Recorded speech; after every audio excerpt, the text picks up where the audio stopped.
खुलुमबाय दिनै आं बडलेण्ड रादाबनि स्टुडियोआव दङ एमबि मैखोम आं नोंथांमोननि गेजेराव जोंनि गेजेराव आलासि लानानै फैदों जाय आलासिखौ नोंथांमोनाबो गासैबो सिनायखागोन बिथाङानो जाहैदों मिरु इउपिपिएल दोलोनि गाहाय नेहाथारि राजु नार्जारी बिथां राजु नार्जारी नोंथांखौ जोंनि स्टुडियोआव बरायग्रोना लाबाय नोंथांजों जोङो गोबां खोथा सावरायनो थाखाय नोंथांखौ जोङो जोंनि बडलेण्ड रादाबाव लाबोदों जे आथिखालनि जाखिनि राजखान्थि आरो समाजखान्थि मोनफ्रोमबो बिथिंखौ लानानै जोङो दसे सम सावरायगोन बेनि गेजेराव आङो नोंथाङा सासे राजखान्थिनि सासे दैदेनगिरि हिसाबै आङो बेखौसो मिथिग्रोनो लुबैगोन जे आथिखालाव इउपिपिएलआ मा थासारियाव दङ मा हालोदाव दङ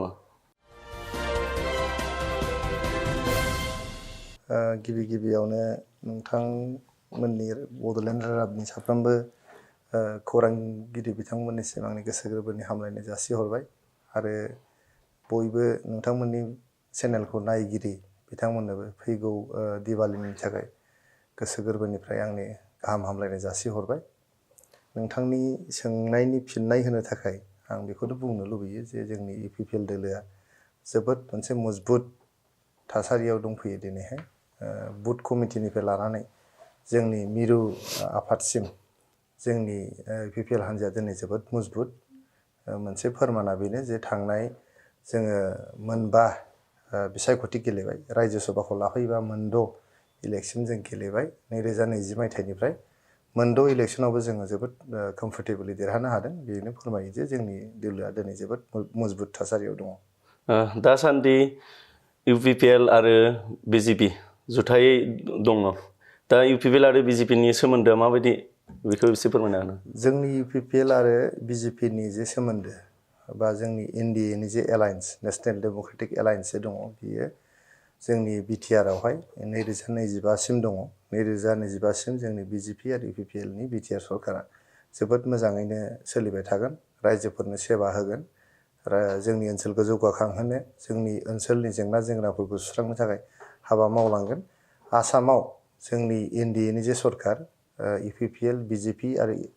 एजिपिनि सरकार बेयो 2026 मायथाइसिम थागोन आरो गोदान दिल्लीयाव जे जोंनि एनडिएनि सरकार इउपिपिएल हान्जाजों मदद होजानाय जोंनि मानगोनां नरेन्द्र मदि बिथांनि दैदेननाय जे एनडिए सरकार बे एनडिए सरकारा 2029सिम थागोन गतिके जोंनि बिजेपि आरो इउपिपिएलनि सोमोन्दोआ अरायबो मोजाङैनो थागोन नोंथांमोना सरकार दाजेनिफ्रायनो गोबां बार बिसायख'थि गेलेबोबाय बिनि गेजेरावनो देरहाबोबायबो आरो दा बावै आरो उफ्रा बिसायख'थि जानो थांगासिनो सिडली बियाबाव बेवहाय माबायदि सोलिगासिनो देरहानायनि लामाया माबायदि उफ्रा बिसायख'थि स्पेशली फैगौ जे सिडली जोंनि बिधान सभानि जे उफ्रा बिसायख'थि दङ बे बिसायख'थिया जास्ट मोनसे फर्मालिटिल' बियो जोंहा 13 तारिख नभेम्बराव जागोन आरो 23 नभेम्बराव रिजाल्टआ ओंखारगोन गतिके रिजाल्टनि थाखाय नोंथांमोना नेनांगौ दरखार जानाय नङा दिनैबो नोंथांमोना बुंनो हागोन जे सिडली समस्तिखौहाय जोंनि एनडिएनि केन्डिडेट श्रीजुत निर्मल कुमार ब्रह्म आदाया देरहाखाबाय होननानै नोंथांमोना दिनैबो फोसावनो हायो बा बुंनो हायो बयबो रायजो राजाया मिथियो जे उफ्रा बिसायख'थियावहाय भटार रायजोफ्रा सरकारि पक्षजोंनो थायो सरकार सामलायनाय जे हान्जा बेजोंनो थायो बेखौ नायोब्ला ओरैनोब्लाबो जोंनि 2021 मायथाइनि एमएलए जे इलेक्सन बेनि रिजाल्टखौ नायोबा जों गोबां फारागाव देरहानो हादोंमोन बिपिएफनि हेंथायै दिनैबो 13 नभेम्बराव जानो थांनाय जे उफ्रा बिसायख'थि बेयाव जोंनि एनडिएनि जे केन्डिडेट इउपिपिएल हान्जानि केन्डिडेट बिजेपि आरो एजिपिजों मदद होजानाय बियो 23 नभेम्बराव रिजाल्ट ओंखारग्रोमोना नोंथांमोना नुगोन जे गोबां फारागथिनि गेजेरजों जोंनि हान्जानि जे केन्डिडेट बेयो देरहागोन बे खोथाखौ नोंथाङा बेसेबां कनफिडेन्स लाना बुंनो हायो जे बे खोथायाव जे जिहेतु बिपिएफआबो बिजाथि फसंदों आरो बिपिएफआबो दा राजखान्थियाव बिराद माने गोगोम बाहागो लादों बेहाय बोरै देरहाथारगोन होननानै नोंथाङा बुंनो हायो मिडियायावनो आं बुंबाय थादों थांनाय साननै सानथामनिफ्रायनो आं बुंबाय थादों नोंथांमोनाबो नायदों खोमा नुदों खोमा जे दिनैहाय सिडली बिजाबावहाय मोननै हान्जानि गेजेरावनो कन्टेस्टआ जागोन बे जाबाय इउपिपिएल आरो बिपिएफनि गेजेराव कन्टेस्ट जायोब्लाबो बियो मोनसे फ्रेन्डलि कन्टेस्ट जिहेतु जोंना इउपिपिएल आरो बिपिएफ हान्जानि गेजेराव सावरायलायनाया सोलिबाय थादों बिसायख'थिया फैनायनि थाखाय सावरायनाया एसे थाबथादों बिसायख'थि जोबोबा आरो सावरायफिननायनि मोनसे माने राहा लामाखौ लानाय जागोन बेखायनो नैबेखौ आङो फ्रेन्डलि मोनसे कन्टेस्ट होननानै बुंनो सानो इउपिपिएल आरो बिपिएफनि गेजेराव आं बिथांमोननि फोथायजाथाव सुलुंनिफ्राय मिथिदों जे BPF हान्जाया नैबे बिसायख'थिखौ गेलेदों गावसोरनि जे मावथिफोर गावसोरनि वार्कारफोरखौ हमथानानै दोननांगौ गावसोरनि भटारफोरखौ हमथानानै दोननांगौ बे भटार आरो वार्कारखौ हमथानो थाखायनो BPF आ नैबे उफ्रा बिसायख'थिखौ गेलेदों नङाबा बिथांमोना बेवहाय गावसोरनि रां गारनानै गावसोरनि एनार्जिखौ वेस्ट खालामनानै बा समखौ नस्थ' खालामनानै गेलेनायनि खुनु मिनिङानो गैया बिथांमोनाबो मिथिगौ जे बेखौ UPPL आनो देरहानो थांगासिनो दं होननानै दा बिथांमोना जिहेतु मोनसे राजखान्थि हान्जा बिथांमोना बिसायख'थिखौ गेलेखानांगोन नङाबा बिथांमोननि वार्कारफ्रा आवा फावा जागोन बिथांमोननो जा एफा एनै भट होग्रा रायजोफोर दङ बिथांमोनाबो आवा फावा जागोन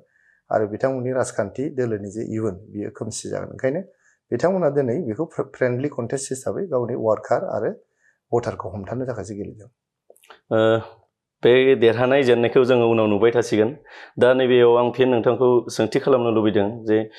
बिटिआर सरकार दाजेननायनिफ्रायनो नोंथांमोना गोबांथार बिथांखि फोसावबोबाय थादों बेवहाय बेसेबां बिथांखिफोरा दिनैसिम फुल साक्सेस जाबोखो आरो बेसेबां आद्रा दंबावो बेखौ बुंनो हागोन नामा जों बेसेबां साक्सेस जादों आरो जायाखै बियो रायजो राजाफ्रा बेखौ बिजिरगोन आरो जारिमिना बेखौ बिजिरगोन बिजिरनो थाखाय आं रावबो नङा जों रायजोफोरखौ सेबा खालामनो थाखाय ओंखारबोदों राजखान्थिनि फोथाराव थानानै माब्रैहाय रायजोफोरखौहाय मदद होलांनो हायो रायजोफोरनि मोजां गाज्रिखौ जों नायनो हायो बिथांमोननि बिपद आफद जेंनाखौ जों बोरै सुस्रांनो हायो जोंनि बड'लेण्ड ओनसोलखौ बोरै जौगाहोनो हायो बेखौ जोङो सेस्था खालामदों बेयाव माखासे उदाहरन आं होनो लुबैयो दिनै जोंनाव मोनसे बैसोमुथि होननाय मोनसे स्किम दङ बिटिआर सरकारनि हानि जेंनाखौ सुस्रांनो थाखाय बैसोमुथि होननाय बेवहाय स्किम दङ बेनि गेजेरजों गोबां खामानि मोनसेया जाहैबाय जोंनि हाफोरनि जेंनाफोरखौहाय डिजिटेलि बोरै सल्भ खालामनो हायो बे अनलाइन दिनैहाय मोनसे वेबसाइटनि गेजेरजोंहाय बेवहाय फ्राय 11 ना 13टा सार्भिसेसफोर दङ आंनि आफानि नामा हा दङ आंनि आफाया गैला आंनि नामै बेखौ ट्रेन्सफार खालामनांगौ बेखौ दिनै जों अनलाइन खालामनो हायो आं हा बायदोंमोन हा बायनानै बेखौ आंनि नामाव नामजारि खालामनो नागिरदों आं बिजनेसखौ अनलाइन खालामनो हायो दिनै गोबां हानि जे जेंनाफोर दङमोन दिनै बे बैसोमुथि जे जोंनि एप दङ बेनि गेजेरजों बियो सुस्रांजोबनो थांबाय बे बैसोमुथिनि गेजेरावनो जोंहा हानि मेला खुंनाय जादों हा मेलानि खुंनानैहाय गोबां हा गैजायै सुबुंफोरनो जाय पाट्टा गैजायै सुबुंफोर बिथांमोननो पाट्टा होनाय जादों जायफोर मानसिफ्रा हाग्रा ओनसोलाव दङमोन हादान ओनसोलाव दङमोन बिथांमोना गोबां बोसोर उदांस्रिनि गोबां बोसोर उनावबो बिथांमोना हा मोननो हायाखैमोन दिनै फ्राय 2,20,000 बेबायदि न'खरफोरनो हा होनाय जाबाय जे जिनिसखौ खालामबोफेराखैमोन जोंनि बिटिसि दानायनिफ्राय माब्लाबाबो बे जिनिसखौ खालामफेरनाय जायाखैमोन जेब्लानो आसाम सरकारनि सिङाव दंमोन अब्लाबो खालामफेरनाय जायाखैमोन थांनाय 3.5 बोसोरनि गेजेराव जोङो 2,20,000निबो बांसिन न'खरफोरनो दिनै हानि पाट्टा होनो हानाय जादों बे बैसोमुथिनि गेजेरजोंनो बे जिनिसफोरखौ रावबो सानफेराखैमोन नोंथांमोना नुबाय जे बारे बारे बुंबाय थानाय जायो जोंनि ओनसोलनि लाइमोनफोरखौहाय मोनसे कम्पिटिटिभ एनभायरनमेन्टआव लांनो बिथांमोनखौहाय गोजौ थाखोनि साख्रि बाख्रिफोर लाहोनो थाखायहाय जोंहा बड'फा माने सुपार 50 मिशन खालामनानै बिथांमोनखौ UPSC APSC इन्जिनियारिं आरो मेडिकेलनि थाखाय बिथांमोनखौ कचिं होनानै प्रिपेयार खालामनाय जादों आरो गोबाङा साक्सेस जादों नोंथांमोना नुदों थांनाय बोसोरावहाय जोंहा फ्राय 50सा सुबुङा जोंनि बिटिआर ओनसोलनिफ्राय APSC माने क्रेक खालामनो हादोंमोन पास जानो हादोंमोन मेडिकेल इन्जिनियारिं जोबोद माने साक्सेस जानो हादों UPSC आव जों दिनैसिमबो मोजां साक्सेस मोननो हायाखैबाबो जोङो जोबोद आशाबादि जे इयुनाव नैबे जोंनि बड'फा सुपार 50 मिशननि दारै UPSC खौबो जोङो मोजां माबायाव खालामनो हागोन दा गोबां बेबायदिनो स्किम अनसाय बिथांखिखौनो होन गियान सोरांखौनो होन बेबायदिनो जोंहा रक निर्मुल बिटिआर होननाय स्किम दङ गोबां बेबायदिनो स्किम गोदानै जों इनोभेटिभ स्किम्सफोर जोङो खालामनानै रायजो राजाफोरखौ सेबा खालामनो सेस्था खालामदों लाइमोनफोरखौ हेफाजाब खालामनो सेस्था खालामदों जोंनि फालांगियारिफोरखौ जों हेफाजाब होनो सेस्था खालामदों आरो जोंनि सादा बुसा गामियारि रायजो राजाफोर बा सहरनि रायजो राजाफोरा जाहाथे जेंना जेंगोना जेबो माने बेबायदि मोगा मोगि जानो गोनां जाया बेनि थाखाय गोबां जोङो बेबायदि इनोभेटिभ स्किम्सफोरजों आखायाव लादों जे बिनि गेजेरावनो दानि आथिखालाव जुगाव जे लाइमोनफोरा गोबांथार लेखा गोरों ओरैनो गोलैसोनानै दङ दा बेखौ बिटिआर सरकारनिफ्राय साख्रि होजोबनांगौआबो सम्भब जाया दा बे साख्रि मोनजोबनायाबो सम्भब नङा बे खोथाखौ लानानै दा बेफोर लाइमोनफोरखौ बिटिआर सरकारनिफ्राय साख्रिनि अनगायै मा खामानियाव एंगेज दोननायनि माबाफोर सिन्था सरसा खालामदों नामा नोंथाङा जोबोद थार बाथ्राखौ बुंदों जे खुनु सरकार बिटिआर सरकारल' नङा आसाम सरकारल' नङा भारत सरकाराबो माने जेसेबां लाइमोनफोर दं दिनै लेखा गोरों लाइमोनफोर ओंखारबाय बिथांमोननो सरकारि साख्रि होजोबनो हाया आरो भारत हादरल' नङा पृथिबिनि जिखुनु हादोराव माने सरकारि साख्रि रावबो होजोबनो हाया गतिके बिथांमोनखौ एन्टारप्रिनरशिपनि लाइनाव कर्परेट लाइनाव बा बेबायदिनो सेल्फ इमप्लयमेन्टनि थाखाय थुलुंगा होनो थाखाय जोंनि आसाम सरकारा इउपिपिएल बिजिपि आरो एजिपिनि आसाम सरकारा मोनफ्रोमबो एमएलए समस्थियावहाय फ्राय 600 दा 200नो होग्रोनाय जादों सिएम ट्रिपल ए नि बेयाव बेबस्था खालामनाय जादों बेवहाय 50% लन 50% साबसिडि आरो बेखौबो 5 बोसोरनि उनावसो सुख'नांगौ आरो लनाबो बेयो इन्ट्रेस्ट फ्रि लन बेवहाय इन्ट्रेस्ट होनांगौ गैया दा सिएम ट्रिपल ए नि गेजेरजों जे आत्मनिर्भर आसाम जे मोनसे स्किम लानाय जादों बेनि गेजेरजों बिथांमोननो साफ्रोमनोबो 2 लाख रां होनानै दाखालिसो बेखौ चेक डिस्ट्रिबिउसन खालामखांनाय जाबाय 2 लाख रां होनानै बिथांमोना जे फालांगिखौनो खालामनो गोसो बा सेल्फ इमप्लयमेन्टनि थाखाय माबा मोनसे खालामनो गोसो दंबा बेखौ बिथांमोना खालामनो हायो गतिके 200नो होग्रोनाय जाबाय आरो 400नो मोनफ्रोमबो एमएलए समस्थियाव होनाय जागोन दा जोंनि क'क्राझारावहाय मोनबा एमएलए समस्थि दं हमना लाबा 600 बुला जोङो मोनबा समस्थिजों फ्राय 3000 लाइमोनफ्रा बेजों बेनिफिट जानो थांगासिनो दं दा बेबायदिनो जोंना बिटिआरआव 15टा एमएलए समस्थि दं फ्राय जोंहा 8000सो 8500सो जोंनि जे लाइमोनफोर बिथांमोना बेनिफ्राय बेनिफिट जानो थांगासिनो दं आरो जोंनि बिटिआर सरकारनिफ्रायबो बेबायदि सोरबाफोर जुदि लाइमोनफोर गावनि आथिङाव गसंनो थाखाय बेबायदि खालामनो नाजायोब्ला जों बिथांमोनखौ मदद होनायाव दं बेनि थाखाय नोंथांमोना एवारनेस होनो थांदों नामा एवेयारनेसनि बाथ्रा नङा जों डाइरेक्ट सापर्टखौनो खालामदों हमना लादो जोंहा दा अनसाय बिथांखि होननाय मोनसे स्किम दं बेयो मेनलि आइजोफोरनि थाखाय आइजोफोरा जायफोर फालांगि खालामनो गोसो दं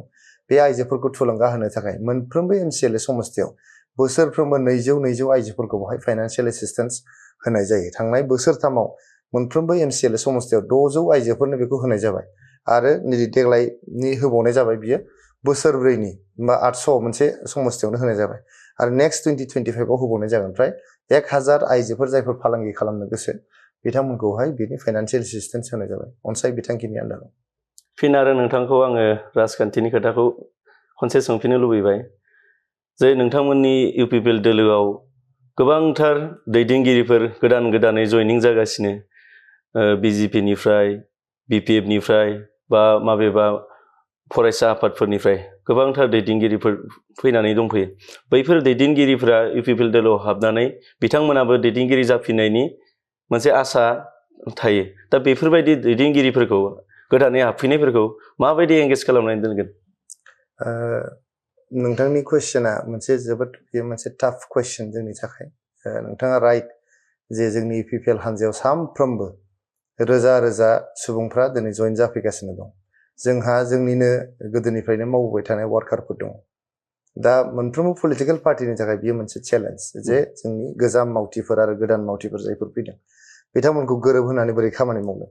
बे मोनसे गिदिर चेलेन्ज खिन्थु जिहेतु जोंनि पार्टिया मोनसे इनक्लुसिभ आइडियाखौ लानानै सोलियो मोनसे डेम'क्रेटिक पार्टि जोङो आरो जोङो माने बयखौबो लानानै माने सबके साथ सबके बिकासनि जे जों मन्त्रखौ लानानै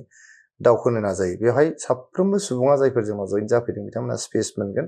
जाय खस्थ' खालामगोन जाय जेनुइनलि खामानि मावगोन बिथांमोना दावखोलांगोन बिथांमोना लिडार जागोन बिथांमोना गाबोन एमसिएलए जागोन एमएलए जागोन एमपि जागोन जायनो जोंनि दोलोआवहाय गोब्राब हाबा मावगोन बिथांनो दावखोलांगोन बिथांमोना गोबां नुबाय जे गोदान मानसिफोर हाबफैनानैबो जायफ्रा जेनुइनलि खामानि मावदों जोबोद गोब्राबै खामानि मावदों बिथांमोना बिराद मोजां बिबान मोनदों आरो बिथांमोना जोबोद दावखोलांदों दा नैबे समाव आं नोंथांखौ सोंनो लुबैगोन जे बिपिएफ दोलोआबो राजखान्थि दोलोआ हाग्रामा दैदेननाय बिपिएफ दोलोआ बिथांमोना 17 बोसोर सरकार सालायबोबाय बिथांमोना 17 बोसोर सरकार सालायनायनि उनाव बिथांमोनाबो खायसे मोजां खामानिखौ मावलांदों जोंबो नुदों दा बेवहाय नोंथाङा बिपिएफ दोलोनि मा खामानिया नोंथांनि थाखाय साबजाथाव आरो रायजो राजानि थाखाय साबजाथाव बेखौ मा मोनसे खामानिखौ नोंथाङा एक्सेप्ट खालामो बिपिएफफोरनि मावलांनायखौ सरकाराव थायोब्ला नोंनि डेभेलपमेन्टेल खामानिखौ बयबो मावखानांगोन इउपिपिएलआनो जा बिपिएफआनो जा बे नोङो डेभेलपमेन्टेल खामानिखौ मावनाया नोङो बियो इउ आर डिउटि बाउन्ड नों बेखौ खालामथारनांगौ गतिके बिपिएफआव माखासे डेभेलपमेन्टेल खामानिफोर मावलांदों जानांगौ अनुस्थान प्रतिष्ठान बिथांमोना गायसनलांदों जानांगौ खिन्थु बिपिएफनि 17 बोसोरनि जे सरकारनि डिउरेसन बे डिउरेसनाव सबसे आनएक्सेप्टेबल जिनिस मोनसे जादों बे जाबाय भायलेन्स जोंनि गोबां दाय गैयै सुबुंफ्रा बिथांमोननि सरकारनि समाव बुथार जादों बिथांमोननि सरकारनि समावनो जोंनि ओनसोलाव जोबोद दावराव दावसि न' सावग्लुंनाय खारग्लुंनांनाय आरो माने सान्थि सुक्ति जाखांनायनि उनावबो आर्मि पुलिसजों बुथारजानाय हमनानै लांजानाय बेबायदि मोनसे दुंहावहाव थासारि बिथांमोननि दिनाव जादों आरो जोबोद माने गिख्रंथाव मोनसे थासारि जादों जेराव मानसिफ्रा खोमसिबानो न'निफ्राय बाहेरायाव ओंखारलांनो गियोमोन। नोंथाङा दिनै क'क्राझार टाउनावहाय चेनेलखौ सालायगासिनो दं। बे क'क्राझार टाउनाव आं थाफैनाया दिनै 21 बोसोरानो जानोसै। बे 21 बोसोराव जोङो जेब्लानाखि थाफैजेनदों बेवहाय खोमसि जाब्लानो दखान पाहारफ्रा बन्द जाजोबोमोन आरो मानसिफ्रा बाहेरायाव ओंखारलांनो जोबोद गियोमोन। गतिके बै थासारिखौ गोसो जायोमोनब्ला बै समनि सरकारा बिपिएफनि सरकारा बेखौ माने सोलायनो हागौमोन, मोजां खालामनो हागौमोन, खिन्थु बिथांमोना खालामदिया। जे जिनिसखौ जोङो अन प्रायरिटि बेसिस जोङो डेभेलपमेन्टेल खामानिखौ मावगोन, खिन्थु फार्स्ट प्रायरिटिया जाबाय जोंनि ओनसोलाव जों गोजोनखौ बोरै गायसननो हायो, जोंनि गेजेराव फोथायलायनायखौ बोरै लाबोफिननो हायो, जोंनि गेजेराव नोगोरारिफ्रा जाहाथे गोसोआव गिनाय लायालासेनो बायजोआव बोरै ओंखारलांनो हायो, स्कुल कलेजाव बोरै फरायनो हायो, लाइमोनफ्रा बोरै गोसो बायदि गावसिनि गोसो बायदि आयेनखौ सिफायालासेनो थासारिखौ गुबुंले खालामालासेनो माबोरै खामानि मावनो हायो, बेफोरखौ जों प्रायरिटि खालामनानै खामानि मावदों आरो जों बिनि थाखाय दिनै फिथाइबो मोनदों। जोंनि बड'लेण्ड ओनसोलाव दिनै गोजोना फैफिनबाय, जोंनि गोसोनिफ्राय गिनाय होननाय जिनिसा खारबाय आरो गावजों गाव फोथायलायनाया जोंनाव फैफिनबाय। नोंथांमोना जिखिनि रायजो राजाफोरनि गेजेराव मिटिं खालामोबा, मिटिं दावथिं खालामोबा माने बिपिएफनि खोथाखौ सोंखारिनायखौ जों नुनो मोनो। दा बिपिएफ होनोब्ला इउपिपिएल दोलोनिफ्राय मोनसे हजम जाया नामा? बेबायदि बाथ्रा नङा, जोङो हजम जायैनि बाथ्रा नङा। जोङो इउपिपिएलआव जेसेबां मानसिफोर दङ जोबोद स्ट्रागोलजों फैनाय, जोबोद खस्थ' खालामनानै बिसिम सौफैनाय, बयबो लेखा फरायनानै मानानै फैनाय मानसिजोब, क्वालिफाइड मानसिजोब आरो बयबो मोनसे सुबुं दारा खान्थिखौ बिसास खालामग्रा मानसि।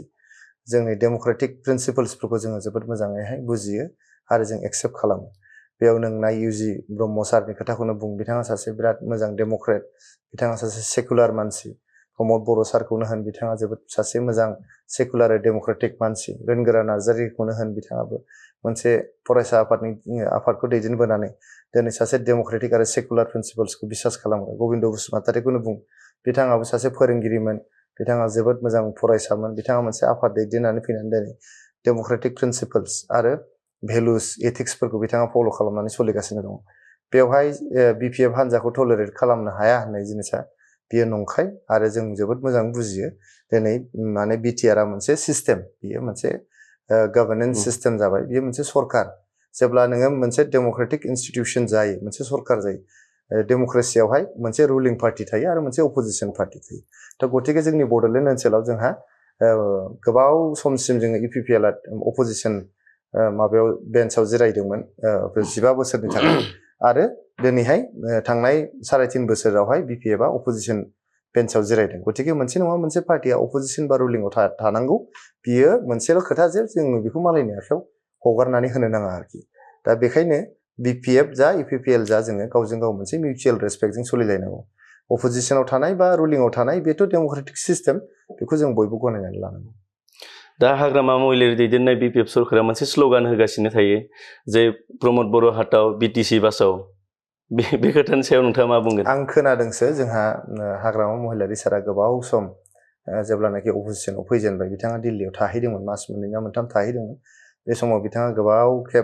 गोबां खेब कंग्रेसजों रायज्लायदों होननाय खोनादों, राहुल गान्धीजों रायज्लायदों होननाय खोनादों आरो बिथाङा राहुल गान्धीजों रायज्लायनायावनो बिथांनि जे स्ल'गान, माने नरेन्द्र मदि हाटाव देश बासाव होननाय जे स्ल'गान कंग्रेसआ होबाय थादों, बे कंग्रेसनि स्ल'गानखौनो बिथाङा बाव कपि खालामफैदों। खिन्थु जेसेबां बिथाङा बेखौ बुंफैदों प्रमद बर' हाटाव आरो माने बिटिसि बासाव होननानै बिथाङा बुंदों, जोंनि ओनसोलनि, जोंनि बड'लेण्ड ओनसोलनि गरिब दुखिया सुबुंफ्रा बिथांखौ जोबोद रागा जोंदों। मानो होनबा प्रमद बर' सारा मोनसे जोबोद दुखिया गरिब निखावरि माने न'खरनिफ्राय फैनानै बिथाङा गोबां बोसोर, फ्राय माने 25 बोसोरनिफ्रायबो बांसिन फरायसा आफादाव खामानि मावदों, रायजो राजाखौ सेबा खालामदों, आन्दलनखौ दैदेनदों। बिथाङा न'खरखौ माने न'खरनो सम होआलासेनो बा बिथांनि माने गावनि पार्सनेल खामानिखौ प्रायरिटि होआबालानो रायजोनि खामानिखौ प्रायरिटि होनानै खामानि मावदों। बिथाङा समाजनि खामानि मावनायनि अनगायैबो बा फरायसा आफादखौ दैदेनाबालायनो गुबुन खामानि मावनो हागौमोन, बिजनेस मावनो हागौमोन, कन्ट्रेक्टर जानो हागौमोन, साख्रि लानो हागौमोन, लायाखै। बिथाङा रायजो राजाखौ सेबा खालामनो ओंखारबोदों। सासे गरिब न'खरनि सुबुङा दिनै फैनानै खस्थ' खालामथारनानै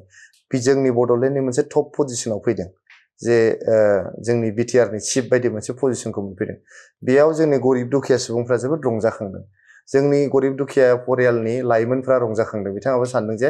प्रमद बर' सारा गरिब न'खरनिफ्राय फैनानै चिफ जानो हायोबा आंबो सानसे समाव जानो हागोन गतिके बेबायदि मोनसे कनफिडेन्स बेबायदि मोनसे इन्सपिरेसन बिथाङा माने दिनै लाइमोनफोरनि गेजेरावहाय ड्र खालामनो हादों बिथाङा माने फोसावनो हादों गतिके दिनै जेसेबां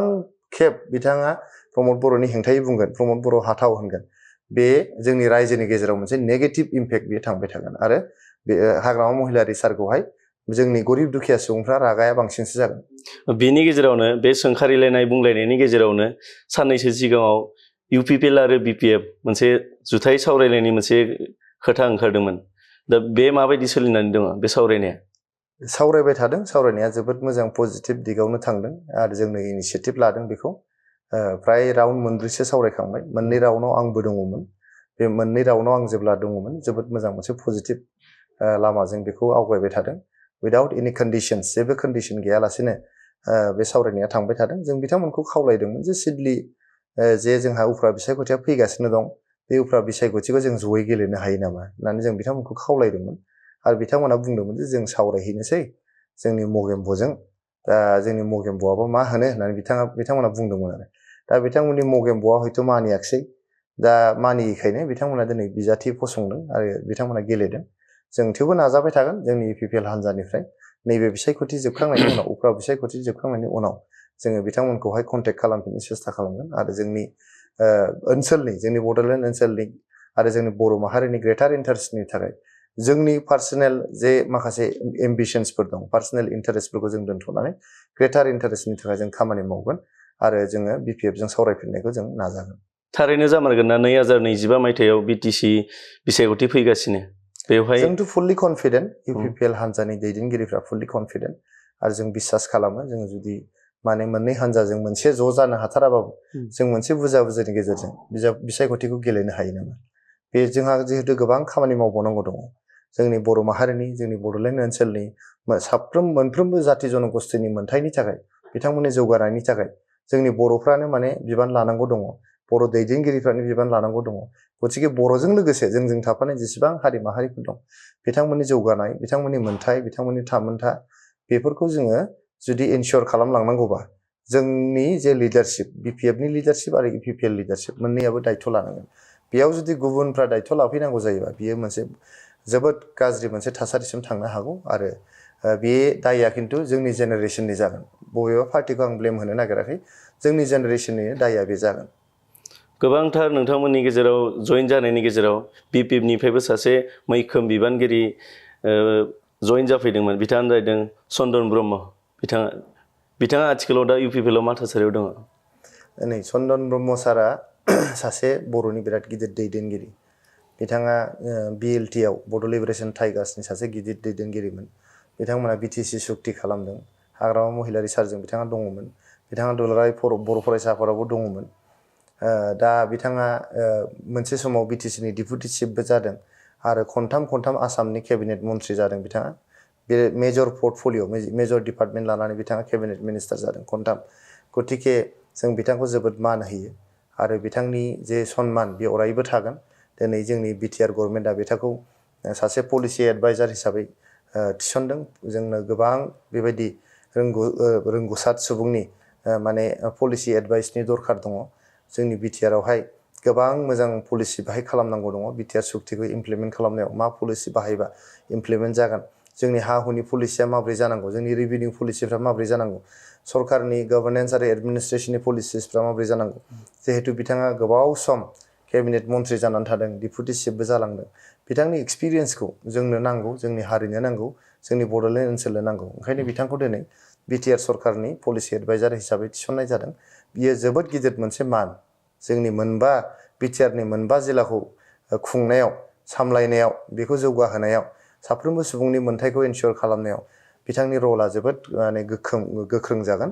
आङो बेनि थाखायनो माने बिथांखौ खावलायहरनोबो लुबैयो जाहाथे सासे पलिसि एडभाइजार जानानै बिथाङा जोंनि BTR सरकारनो मोजां मोनसे लामा दिन्थिनाय मोजां पलिसि बानायनायाव बिथाङा जाहाथे मदद होयो बेखौनो आं खावलायहरो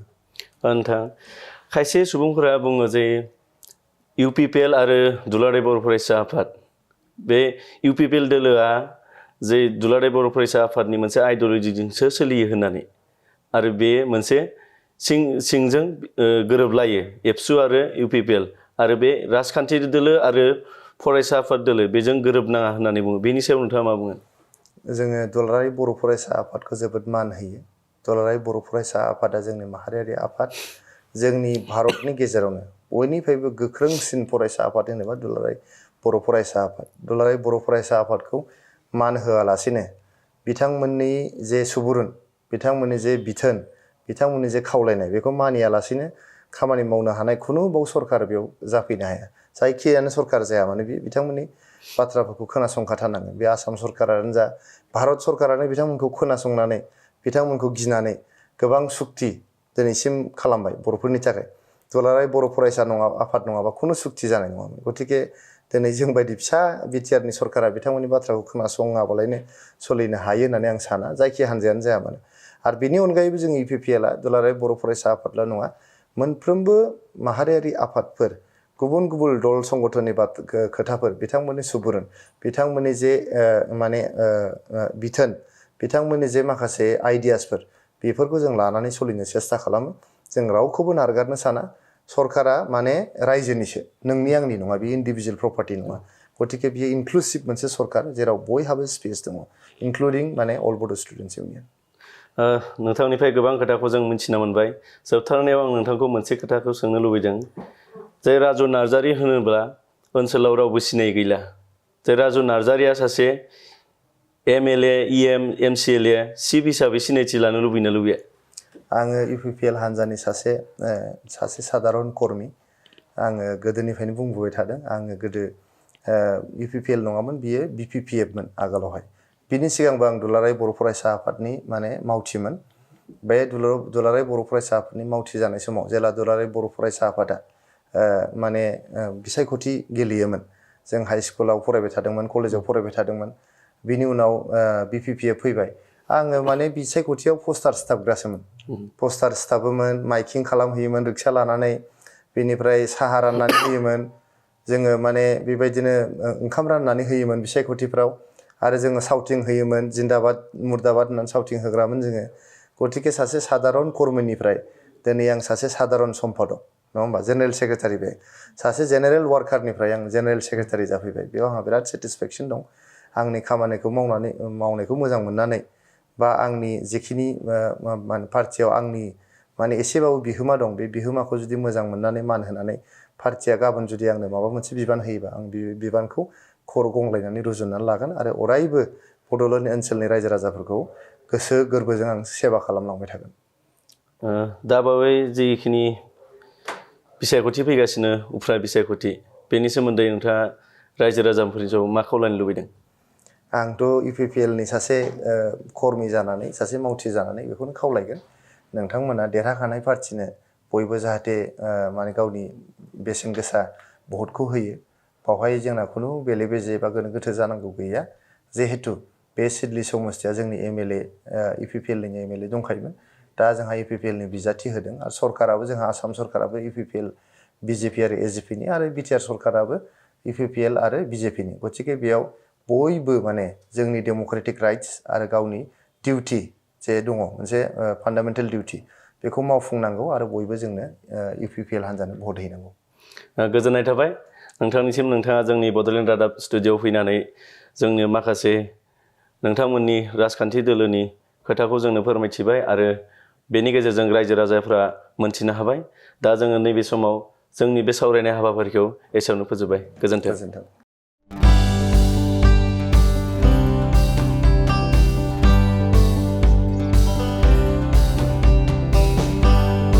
हेल' रायजोफोर, बयखौबो खुलुमबाय। दा बे समाव आं दंफैयो क'क्राझारनि जेडि र'डआव थानाय दा रेम्प।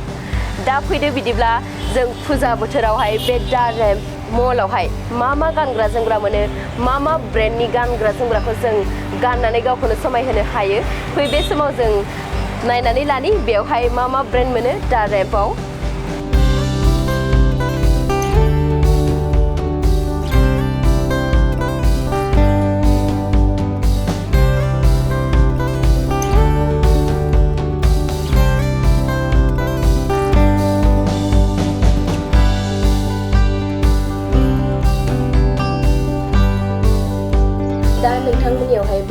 रेम्प मलावहाय मा ब्रेन्डनि ड्रेसफोरखौ मोननाय जायो? बेयाव जोंहाय W, अरेलिया, विवा, रोंगलिति मोनगोन आरो कुर्तिफोर ओमफ्राय बेटनिकआव जाहैबाय जोंना वेस्टार्न मोनगोन आरो ओमफ्राय फेब कालचार दङ स्वीट ड्रिम्स दङ आरो जोंनियाव दा नोंथांमोनहा फुजानि माबाफोर अफार होगासिनो दं औ दा जोंनिया जाहैबाय 2,999 खालामोबा डिअ फ्रि होदों आरो ओमफ्राय 4,999 खालामोबा जोंहा मोननै डिअ फ्रि होदों ओमफ्राय बेग अफार होदों जुदि 10,000 नि शपिं खालामोबा बिथांमोनहा बेग फ्रि मोनगोन मोनसे बेनि रेन्जआ जाहैबाय 1499 मोन बेनि अरिजिनेल प्राइसआ ओमफ्राय जुदि नोंथांमोना 6,999 नि शपिं खालामोबा बे बेगखौ 199 पे खालामनानै लानो हागोन जोंनाव मोनथाम अपसन दं आरो बे बेगआ बेगखौ नायनो हागोन नामा? औ नायनो हागोन जोंना जाहैबाय बेनो बेगआ फ्रिया जोंनाव पिंक दङ ब्राउन दङ लाइट ओमफ्राय ब्लेक कालारनि अपसन दङ आरो जोंनि गिफ्टआ ओमफ्राय नैबे जाहैबाय 4था अपसन जोंनाव डिअ फ्रिया नोंथांमोना नायनो हागोन बेखौ